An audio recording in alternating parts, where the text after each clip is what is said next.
Apophenia, anxiety, and conspiracy theories. The human brain functions to see patterns in the environment. This function makes it possible to see meaning in perceived sensory data.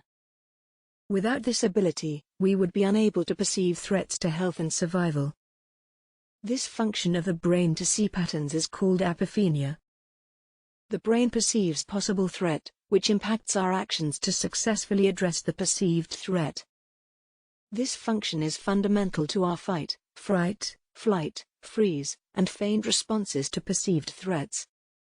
However, the brain is often mistaken and perceives threat when there is no threat.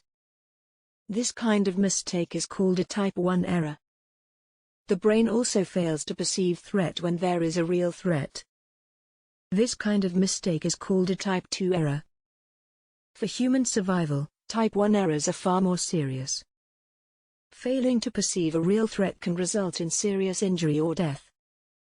Perceiving a threat when there is no threat at worst results in needless fear and anxiety. Some examples of perceiving threat when there is no threat are as follows. 1. Perceiving a pile of clothes on a chair as an intruder. 2. Perceiving a specific group of people as a threat resulting in prejudice and bigotry. 3. Thinking others hate you or negatively judge you when they aren't even thinking about you. 4. Embracing a conspiracy theory. If you frequently perceive non-existent threat as threat, you may be prone to some of the following problems. 1. Stress. 2. Poor health. 3. Anxiety and fear.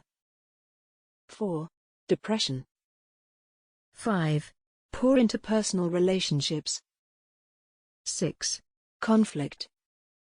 7. Legal problems.